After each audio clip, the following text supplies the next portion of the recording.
Salut, bienvenue pour une vidéo de mise au point. Ça a commencé à faire un petit peu de temps où on va un petit peu revenir sur ce qui s'est passé durant ces 4 premiers mois de l'année 2023.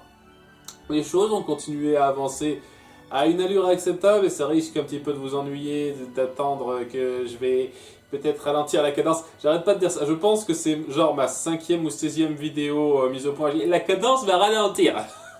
Waouh, c'est dingue qu'on n'est pas habitué à ce que tu nous dises ça, Ryan Mayo. Mais bon, il y a une logique un petit peu à ça, c'est que j'ai trouvé un job depuis janvier. Donc un job payé, de bureau, que pas trop fatigant, mais qui m'accapare une bonne partie de mon temps. Et de fait, j'ai beaucoup moins de temps pour moi, chez moi. Ce qui veut dire que déjà j'ai moins de temps pour découvrir des trucs, me poser et m'amuser, mais ça veut aussi dire que j'ai moins de temps pour travailler sur mes vidéos. Et c'est quand même au stade où je vous cache pas que travailler sur mes vidéos devient davantage une plaie qu'avant. Parce que j'aime ce que je fais, j'aime créer mes vidéos critiques, un peu travailler, faire mes petites réactions comme ça, alterner entre les vidéos simples et travailler. Le problème, c'est que ça reste un boulot, et étant donné que je viens de me taper 7 heures de boulot de bureau en rentrant chez moi, au début, ça allait. Vous voyez, au début, je me dis, allez, je peux enchaîner les deux, je vais garder un rythme, etc. Mais plus les semaines avancent, plus je me dis, oh putain, j'ai pas envie de bosser. Je reviens d'une journée de boulot qui est pas ultra éreintante, mais quand même un tout petit peu. Et à côté, il faut que je bosse un petit peu sur mes vidéos si je veux garder un certain rythme. Mais ça va pas tenir, ça. Je vous cache pas que ça va pas tenir. J'ai atteint un petit peu le stade où je commence à en avoir un peu marre de ça. Ce qui amène donc le premier sujet de cette vidéo, c'est que voilà, le rythme va ralentir. C'est incroyable, jamais vu ça avant. Donc, vous comprendrez pourquoi, j'espère. Ouais, j'ai essayé de maintenir une sorte de sortie régulière pour les vidéos habituelles, d'autant plus que, évidemment, ce boulot n'est pas tombé au meilleur timing, dira-t-on, parce que j'ai envie de terminer beaucoup de trucs.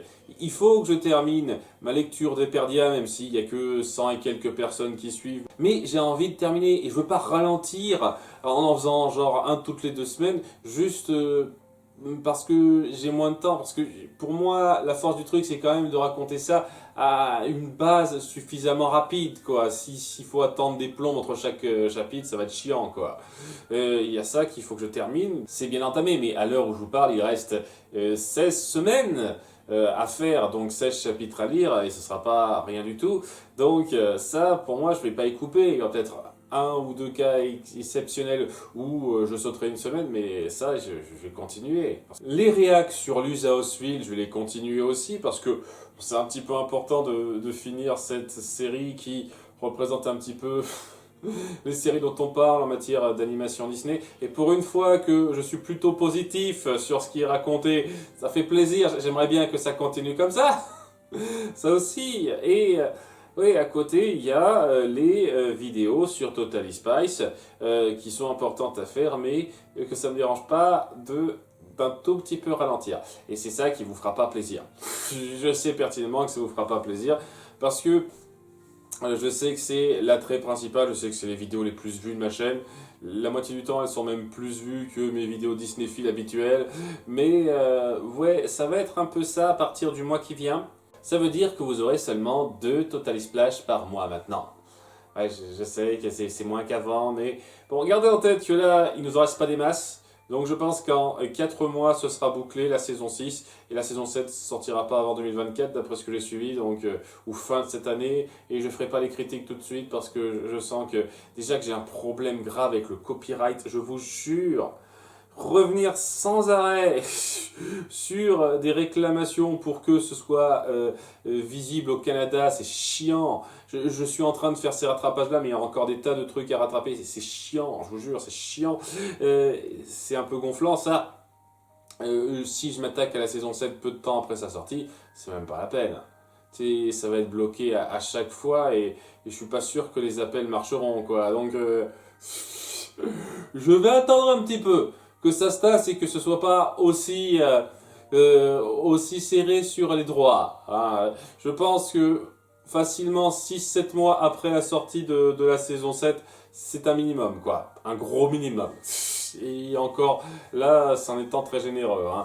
Donc, ouais, quand j'aurai terminé ça, de toute façon, il y aura une grosse période de blanc durant laquelle je ferai rien, pas d'équivalent de Total Splash. Parce que j'aurai un boulot et j'aurai pas le temps. Enfin, petit détail, je suis en période de CDD jusqu'en août. Et si tout se passe bien, ça ne devrait pas être trop problématique.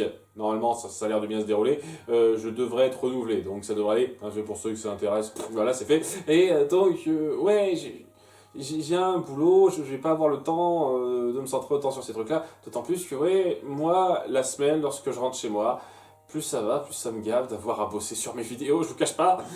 Voilà, hein. Donc, ça, c'est vraiment pour me mettre au parfum. Je vais garder un certain rythme encore parce que les trucs que je veux finir. Mais quand j'aurai fini ces trucs-là, va y avoir du relâchement, ça c'est clair et net. Mais le petit relâchement va commencer à se sentir dès le mois prochain pour les Total Splash qui seront un peu moins nombreux. Pour compenser un tout petit peu ça, je vais essayer de temps en temps, les mercredis où il n'y a pas de Total Splash, de sortir une vidéo moins travaillée, mais quand même un petit peu travaillée sur les Scooby-Doo réac, parce que bon, il y a un moment donné, ce serait cool que je poursuive un petit peu celle-là. Vu l'allure à laquelle je vais pour les réacs sur les Osville, ce serait bien que je fasse ça un petit peu en parallèle. Donc, il y aura un petit peu de ça pour compenser dans les mois à venir. Voilà, donc vous avez un topo de changement. Sinon, donc, durant ces 4 mois, il y a eu pas mal de sujets traités, hein, puisque c'était 4 mois, et donc 5 Disney films qui sont sortis. Le premier étant donc sur La Dernière Licorne, un film très années 90. Et on sent totalement l'esprit années 90, l'esprit on n'a pas de budget, mais on a des idées, c'est exactement ça. Et des fois, ouais, les idées sont un peu spèces ou mal mis en scène, parce que ça arrive souvent, et des fois on fait quelque chose qui a de la gueule. Ça a un peu de gueule, et je pense qu'avec un peu plus de budget, une meilleure mise en scène et une meilleure présentation de l'univers des personnages, des liens entre eux, ça aurait pu être cool. Vraiment, ça aurait pu être un super film. Tel quel, il y a quand même des mérites notables. Hein. J'ai pas regretté d'avoir vu ce film. Et d'après ce que quelques personnes ont dit en commentaire, j'ai le sentiment que c'est un truc très régulier dans les films animés des années 80, et ben le livre a été plus fourni que ça et plus satisfaisant. Je veux bien le croire, parce que les thématiques, le déroulé est très intéressant. Avec plus de temps alloué au bon point, et peut-être même un film plus long, ça aurait pu donner quelque chose de vraiment bon, quoi. Mais je regrette pas ce que j'ai vu une fois de plus. Sinon, je n'ai pas souvenir de grand chose. J'avoue, j'ai plus en tête les vieux commentaires. Je vous cache pas. Je n'ai pas noté. Je m'excuse s'il y a certaines spécificités sur lesquelles vous auriez aimé que je revienne. J'ai plus tout en tête. Alors, le suivant, hein, le mois suivant, février, a été un petit peu chargé, entre guillemets, puisqu'il y a eu 2 Disney films. Un sur le top 10 des films live action Disney, où j'ai essayé de prendre en compte majoritairement tout ce qui a été fait par le studio Disney de non-animation principale. Si ça se trouve, il y en a un ou deux qui sont passés à côté, qui n'ont pas été faits par ce même studio-là. Je sais pas. Et je vous cache pas que c'est difficile de se faire tout en tête. J'ai vraiment essayé de chercher une liste assez exhaustive des films Disney notables, non animés, et c'est pas simple parce que c'est pas quelque chose qui saute aux yeux, quoi. Il y a des films qui sont un peu typiquement Disney dans leur présentation, ce qui fait qu'on se souvient d'eux, comme les Pirates des Caraïbes par exemple. Mais il y en a d'autres, tu sais pas que c'est Disney, tu te dis pas, ah oui, ça c'est bien un film Disney ça. C'est ça le truc, pour moi, ils sont pas vraiment discernables par leur ton ou un cahier des charges particulier, les films Disney non animés, donc il n'y a pas de grande force là-dedans, et je vois ça un petit peu à la réaction à cette vidéo qui a été assez tiède, dans le sens où ça n'a pas intéressé grand monde en fait. Il y a eu quelques commentaires pour dire « Ah, j'ai aimé ce film-ci, ce film-là », mais globalement... voilà. Certains qui ont été déçus que je ne mette pas la coccinelle, un amour de coccinelle dans la liste. C'est un film que j'ai plus vu depuis un certain temps, et j'avoue que je me souviens bien des scènes drôles, mais ouais, l'histoire manque un tout petit peu de peps, et de force thématique pour être tout à fait dans le top 15. C'est pour ça qu'il n'est pas tout à fait.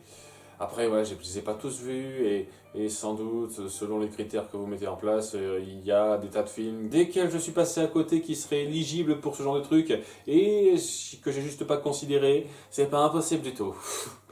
Néanmoins, oui, je suis relativement content de la liste que j'ai réussi à trouver. En dépit du fait que c'était clairement une liste que j'ai lancée juste pour bien mettre au clair que m'attaquer aux films non animés Disney, ça n'est pas mon truc. De toute façon, j'ai dit à plusieurs reprises ça, mais voilà, il y a une vidéo officielle Disney Film pour ça, même si elle n'est pas très regardée.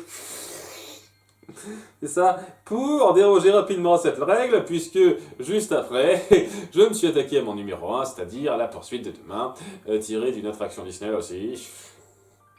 C'est un genre tellement bizarre sur le principe, et c'est dingue qu'il y ait des films de cette qualité-là qui en sortent.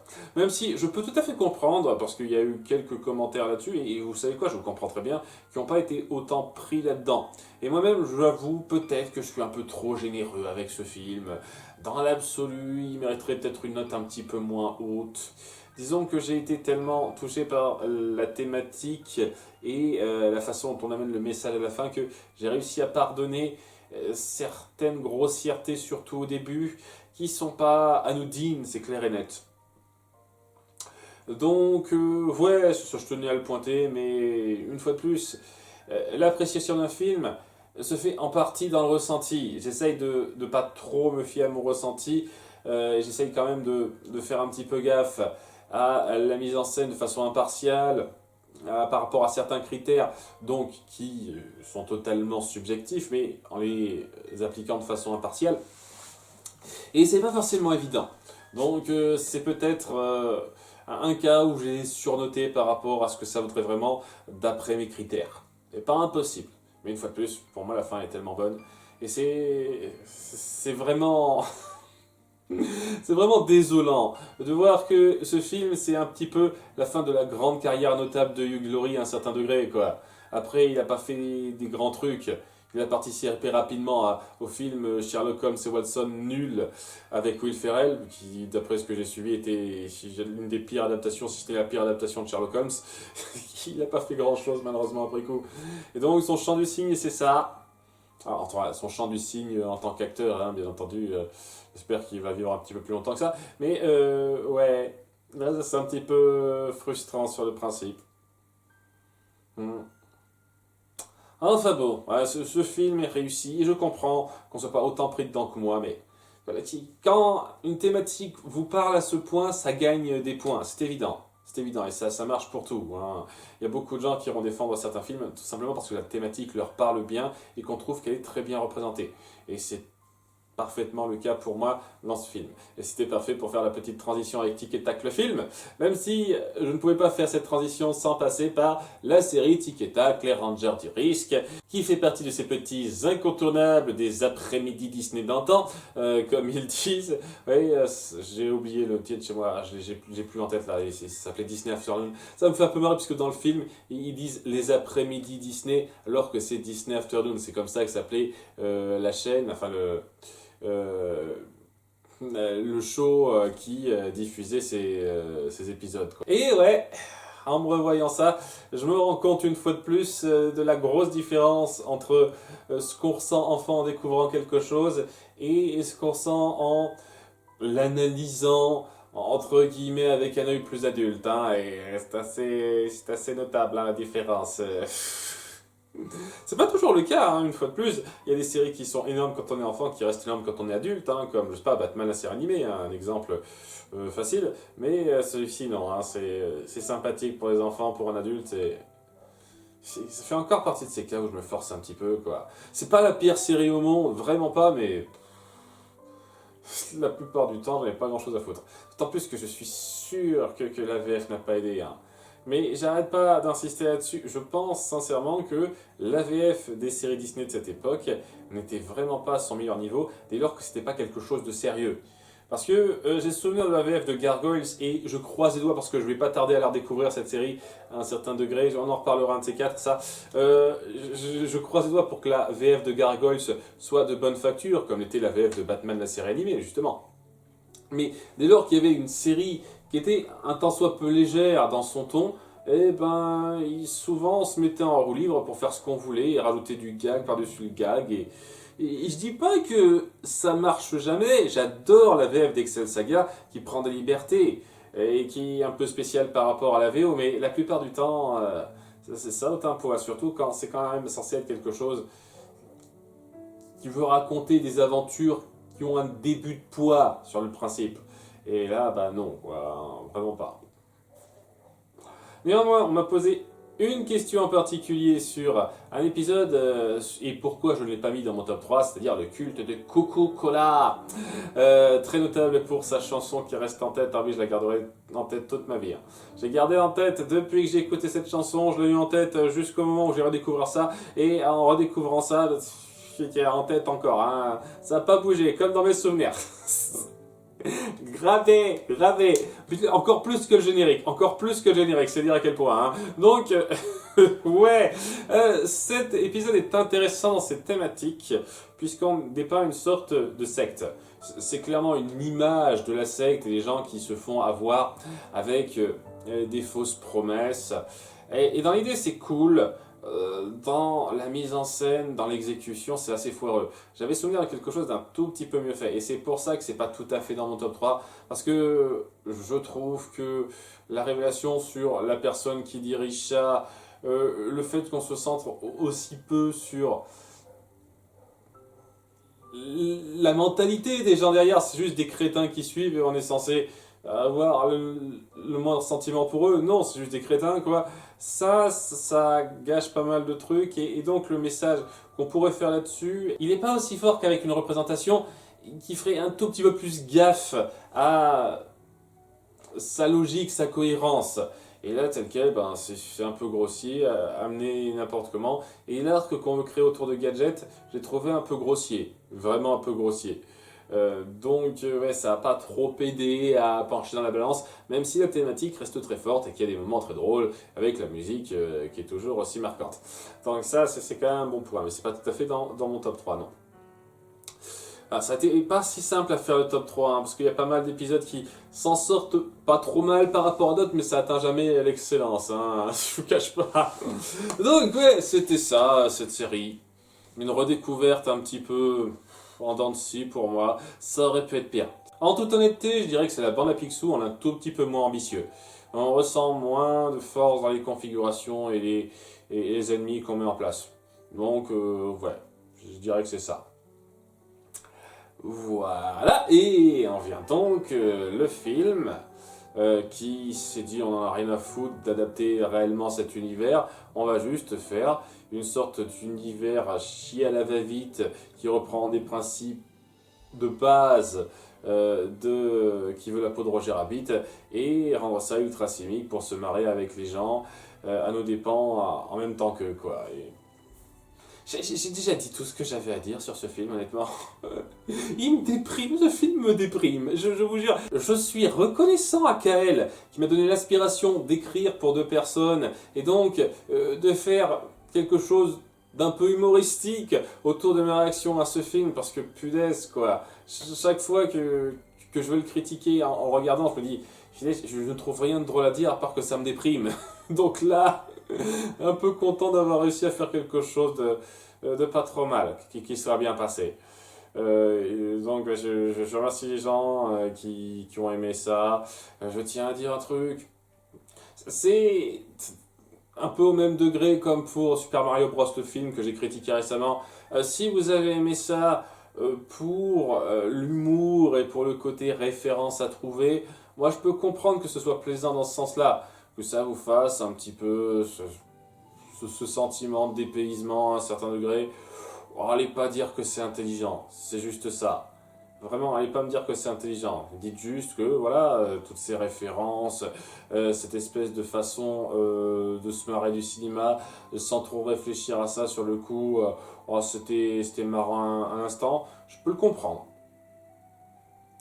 Par contre, quand on vient dire que c'est le juste héritier qui veut la peau de Roger Rabbit, je trouve ça un petit peu fort de café. Alors que je suis pas plus fan que ça de Roger Rabbit, hein, je le dis. Hein.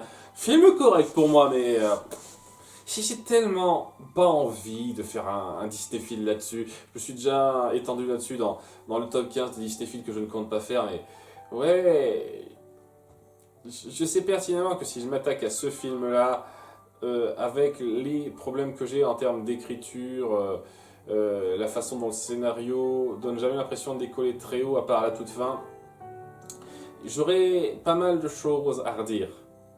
Mais je sais aussi que beaucoup de gens le prendraient mal parce que j'aurais pas compris la force principale, le thème principal à retenir. Ah, pourquoi tu te centres sur le scénario au premier plan, espèce de crétin Je sais très bien que beaucoup de gens me diraient ça, donc merde. Voilà, c'est bon, je me suis fait assez d'ennemis avec mes critiques négatives. En dépit du fait que je ne dirais pas que c'est nul à chier ou quoi que ce soit, il y a beaucoup de trucs bien à dire aussi, hein, mais ça va. À ceux qui se posent la question, ah, quand est-ce que tu t'attaqueras à Roger Rabbit, non, non, non, jamais. Hein, j'ai pas envie, du tout. Donc, ceci étant dit, c'était un peu le tour de ces films-là. C'était intéressant hein, comme liste. Et par la suite, on va un petit peu faire du reste. Hein. Faut dire ce qui est. Heureusement que cette année, va y avoir toute une partie sur les films HS. Il va y avoir tous les Disney films HS qui sont prévus durant cette année. Le dernier mois, le mois de décembre, ce sera le dernier sur Kung Fu Panda. Et donc, ça va remplir quelques mois parce que sans ça, je pense que j'aurais eu du mal à combler toute une année avec ce qui reste de possible à faire autour des Disney films sur Disney. Et ouais, ça me donne quelques craintes pour l'année prochaine, où avec les 2 ou 3 films qui sortent cette année, et peut-être quelques petites séries à voir ci et là, je devrais avoir quelques cas à faire, mais pas tant que ça, je pense. Je pense que je ne ferai pas un Disney Film tous les mois à partir de 2024. On commence vraiment, et je sais que je l'ai dit plusieurs fois, à tomber sur la fin du truc, quoi. Si je vais devoir rattraper peut-être quelques vieilles séries rapidement, mais après, ça sera la fin, quoi. Ce sera juste les nouveaux trucs qui sortiront, et ça va pas sortir tous les ans 12 nouvelles séries et films, hein, c'est clair et net. Et même les jeux vidéo, avec le semi-flop des vidéos sur Kingdom Hearts, j'ai pas envie de réitérer l'expérience trop souvent. Je vais le faire un tout petit peu histoire de dire quoi, histoire de m'attaquer à certains jeux qui me donnent envie, qui feraient plaisir à certaines personnes et qui seraient marrants à tacler. Hein. Par exemple, les jeux sur les princesses Disney, peut-être qu'un de ces quatre, si j'arrive à trouver des vidéos dessus, ça serait marrant de tacler ça. Mais au-delà de ça, ouais, j'en ferai beaucoup moins souvent qu'avant. J'ai essayé de lancer le truc, ça n'a pas su totalement adhérer. Et donc, au bout du compte, je continue un tout petit peu, mais pas tout le temps, parce que je sais que c'est pas ce que voudront la plupart des gens. Je sais que le prochain que je vais faire dans 2 mois sur les jeux vidéo indestructibles, ça connaîtra pas un succès ouf. Hein. Je le sais d'avance. Hein. Ce sera pas la vidéo la plus regardée de ma chaîne. Mais quand je dis bien dans 2 mois, parce que le mois suivant, le mois qui arrive, le mois de mai, ce sera un Disney Film HS. Hein, vous verrez de quel film il s'agit, je vous laisse la suspense. En tout cas, voilà le topo des films de cette période-là. Et pour terminer cette vidéo avec un sujet général, j'ai eu un petit peu de mal parce que je commence à manquer de sujet une fois de plus. Ce qui fait que c'est pas plus mal qu'il y ait de moins en moins ces vidéos-là. Hein. Ces vidéos, j'ai fait que quand je suis inspiré ou quand il y a des choses à dire.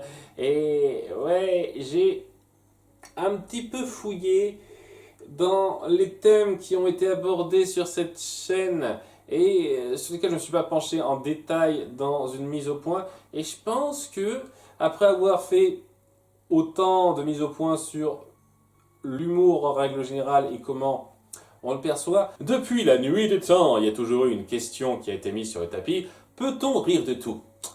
Bon, je ne vais pas vous faire un exposé là-dessus, je vais juste donner mon avis et mon impression.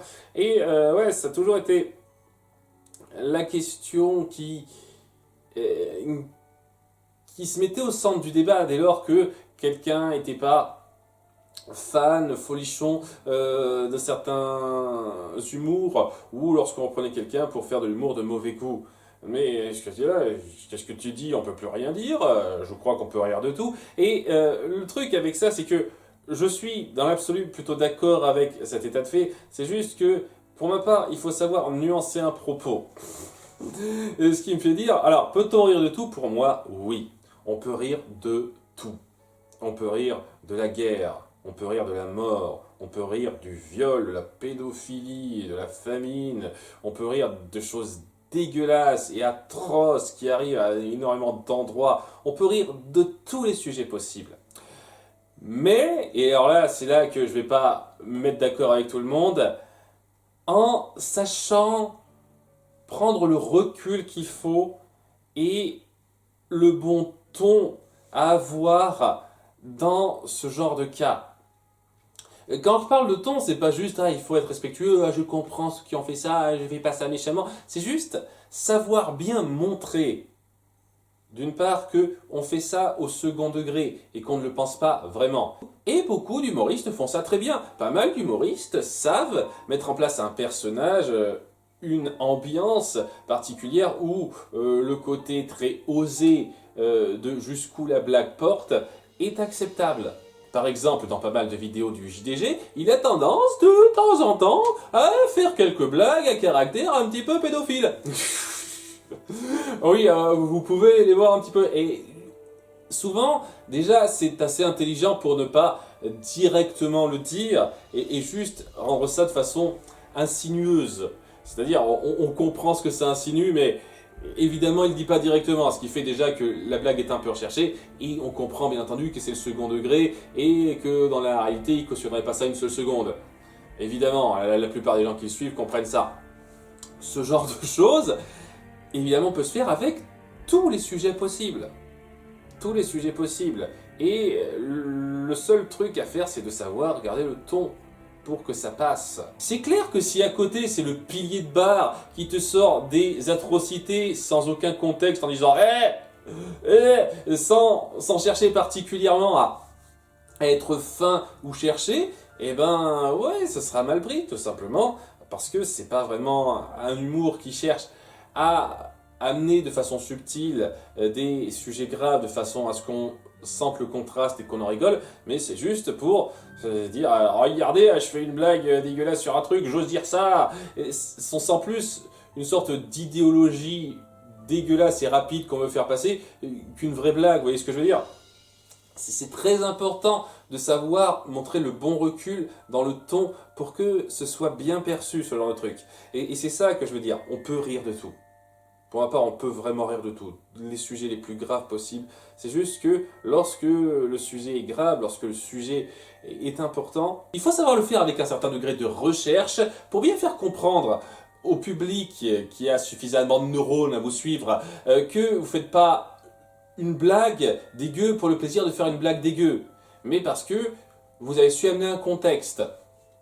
Et ça amène à certains commentaires qu'on peut lire des fois lorsque certaines personnes viennent reprocher à un humour d'être trop crade, de trop chercher à faire du politiquement incorrect pour rien, dire ah mon Dieu, mais tu veux vraiment être la police de la pensée, on peut plus rien dire, etc.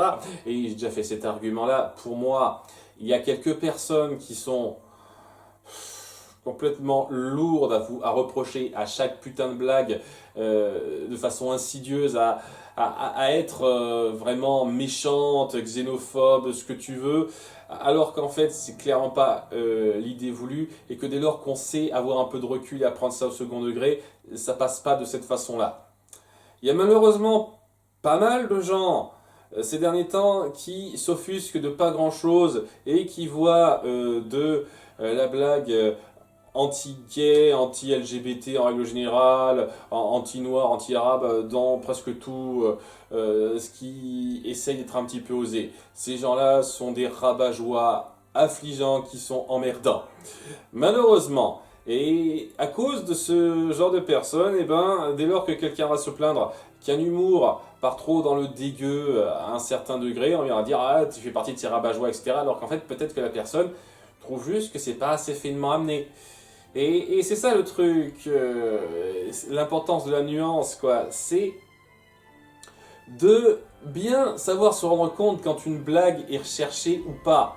Je veux dire, si une blague dégueu pour le plaisir d'être dégueu vous fait rire, tant mieux pour vous, chacun rit de ce qu'il veut, mais à un moment donné, il faut savoir se rendre compte quand c'est recherché et comprendre qu'à ce moment-là, quand c'est pas recherché et que c'est juste direct dans ta gueule, eh ben, ça va pas plaire à certaines personnes. D'une part parce que ce sera pas leur truc, ou peut-être même parce que ce sera pas du tout finement amené autour d'un sujet qui peut être grave pour eux. C'est compréhensible de se plaindre dans ce genre de cas, et il faut savoir faire la part des choses, comprendre quand on exagère parce que on prend quelque chose beaucoup trop personnellement, alors que ce quelque chose est peut-être plus fin et beaucoup moins insultant qu'il n'y paraît, ou à côté que c'est légitime des fois de trouver quelque chose manque de finesse et devient trop grossier dans son ton. Et donc c'est logique d'en vouloir un petit peu à ces œuvres-là. J'espère que j'étais clair, je suis pas en super forme ce soir, mais c'est un petit peu l'argument de le faire passer, quoi. Et il faut savoir voir quand un humour est recherché ou pas. Ça a toujours été l'argument au bout du compte que je veux faire passer. Ce qui vous fait rire, ça ne dépend que de vous, évidemment. Le niveau de recherche d'un humour, je pense que ça peut se jauger un petit peu objectivement, quand même. Vraiment.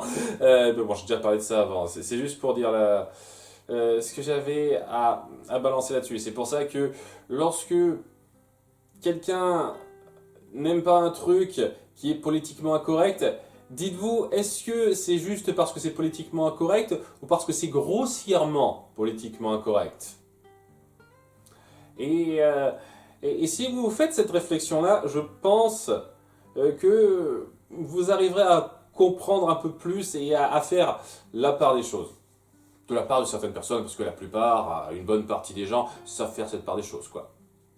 Cela étant dit, ça m'amène à la deuxième réflexion autour du peut-on rire de tout, puisque il y a quelque chose qui a été dit autour de cette réflexion-là, autour d'un certain humoriste célèbre, mort il y a pas mal de temps, mais que beaucoup de gens adorent citer là-dessus. Bien entendu, je parle de Desproges, qui dit « on peut rire de tout, mais pas avec n'importe qui ». Et je suis d'accord avec cette phrase, néanmoins pas dans le sens où il l'a entendue. Oui, parce que oui, c'est pas parce que Desproges l'a dit que ça devient une vérité absolue, hein. Les gens ont beau avoir porté cette citation au panthéon des citations françaises, ça veut pas dire que automatiquement c'est une vérité absolue que tout le monde doit suivre et qui est indiscutable, hein. Desproges n'a pas fait une démonstration mathématique pure, logique, que c'était vrai ce qu'il disait, hein, vraiment pas. Et puis si on voit le sketch en entier, je trouve pas qu'il étaye super bien son argument. Parce que voilà, quand il dit on peut rire de tout mais pas avec n'importe qui, et il dit ouais, moi il y a certaines personnes, elles me donnent pas envie de rire, quoi. C'est pas tellement de faire gaffe à la personne avec laquelle on est pour éviter de la froisser, c'est juste, il y a certaines personnes qui sont des rabat-joie et on faut pas rire avec eux. Voilà, il y a des dictateurs par exemple, ouais, est-ce qu'avec Hitler tu rirais de tout, toi? Il dit ok, bah en fait non. Alors, en effet, oui, il y a certains gars qui sont pas drôles et donc c'est pas la peine d'essayer. C'est comme ça qu'il le présente, hein, dans son sketch. Et c'est pour ça que j'ai toujours trouvé ça un peu niais comme façon de présenter la chose. Oui, bah il y a certaines personnes qui riront pas avec toi de certains trucs, oui, en effet. Ce que je veux dire par là, c'est que rire de tout mais pas avec tout le monde, c'est pas comme ça que je le vois. Pour moi, il faut savoir quel public on a. Évidemment, lorsque on a un public très large et donc qu'on vise un peu tout le monde, là on se permet un peu tout, quoi. On est grand public et au bout du compte, le public qui sera intéressé par l'humour qu'on veut partager finira par affluer et ce sera celui-là qui constituera ceux qui nous regardent, ceux qui nous suivent. Certains genres de comédie par exemple ne m'attirent pas des masses mais attireront d'autres comme, je sais pas, le style de Quentin Dupieux. Pas mon truc du tout, mais je sais que ça attirera des gens, quoi. Ou voilà, plus dans le thème du peut-on rire de tout, c'est-à-dire il y a certaines comédies gore horrifiques où on aime jouer de ce côté gore, on se lâche dans notre humour et le fait de tout dézinguer, quoi, ça risque de pas plaire à tout le monde, mais il y a un public pour ça qui sera trouvé. Par exemple, on peut trouver des tonnes de cas de ce type-là. C'est pas grave que ce genre de truc tout public qui vraiment vise large s'essaye à tout, puisque au bout du compte, c'est vraiment pour proposer ça à qui veut. Par contre, lorsque on est vraiment, on s'adresse vraiment à un public spécifique, des gens un peu spécifiques, et ben des fois il faut savoir quand éviter certains sujets. Pour donner un exemple con, si par exemple on se représente devant une association qui représente des gens qui ont subi des harcèlements sexuels ou les viols par exemple, le truc qui vient à la tête quoi, et qu'on fait des blagues très légères sur le sexe, de façon très grossière, un petit peu bof, ça peut marcher pour un certain public, mais ça marchera clairement pas pour un public comme ça. Parce que c'est clairement quelque chose qui les fera pas rire. Ou alors, il faut amener ça de façon très fine, à essayer de normaliser l'après-coup à ça. Ou vraiment pour aider à ce que ça aille mieux. Mais on peut pas se permettre de faire des blagues trop directes ou trop osées dans le ton là-dessus, face à des gens comme ça. C'est un exemple à la con que j'ai en tête. Et le truc avec ça, c'est que cet exemple, ma façon de voir les choses, quoi, pas avec tout le monde, au bout du compte, je la trouve pas non plus très intelligente, mais même si un petit peu plus que comment la présenter à des proches pour moi, parce que c'est le même principe. Au bout du compte, c'est vraiment si on se restreint public très petit, vraiment spécifique, dans des circonstances qui n'arrivent vraiment pas souvent. Quand on est un peu professionnel, bien entendu, si c'est toi qui fais une blague à une réunion de famille et qu'il y a quelqu'un qui a souffert un traumatisme, t'évites de faire une blague sur ce traumatisme-là, évidemment. Mais bon, là, c'est des règles de savoir-vivre, hein. Qu'est-ce que tu veux que je te dise? Si t'es pas capable de comprendre ça, t'es un crétin. Voilà, c'est juste pour dire. Mais voilà, en dehors de ce genre de cas, étant donné que quand on est une œuvre professionnelle qui vise quelque chose d'assez grand, je trouve que oui, on peut se permettre un peu tout, quoi. Et qu'au bout du compte, il faut juste avoir le bon recul, donner cette bonne impression qu'on fait ça dans le second degré, voire même pour servir de pense-bête sur le fait que certaines atrocités existent et qu'on ne doit pas fermer les yeux là-dessus. Et blaguer sur ces sujets-là, ce n'est pas une mauvaise chose pour aider les gens à garder en tête que ça existe. Bien entendu, on en rit sur le coup parce qu'on est extérieur à ça ou parce que la blague a été faite de façon suffisamment fine pour qu'on puisse en rire en ayant connu ça. Et à ce moment-là, ça veut dire que le niveau d'écriture est quand même très recherché et qu'on a affaire à quelqu'un qui se débrouille très bien. Et à ce moment-là, je trouve pas une seule seconde causer, aller loin, tacler des sujets graves soit une mauvaise chose, c'est même davantage un plus, parce que ça montre que vous ne vous cantonnez pas aux valeurs sûres. Vous osez parler de choses graves et intelligemment. C'est ça qui est important. Et si vous faites ça, pour moi, vous gagnez énormément de points de respect. C'est pour ça que quand on pose la question, personne ne me pose la question, mais si on me posait la question, peut-on rire de tout? Je dirais oui, et si possible, faites-le. Riez de tout. Osez vous moquer, osez tourner en ridicule de façon intelligente des notions graves, parce que ce genre de choses, c'est en partie ça qui aide à faire rester ancré en tête la signification de ces choses graves. Et ça vaut quelque chose, ça a une valeur particulière, ça. J'ose espérer avoir été pas trop brouillon dans cette présentation-là. Je n'ai pas de sujet précis à rajouter, je pense que je me suis enregistré depuis un petit moment déjà. J'ose espérer que cette vidéo vous aura plu. Je ne sais pas quand sortira la prochaine mise au point, une fois de plus, et quand j'en aurai envie. À bientôt pour de futures vidéos. Bye!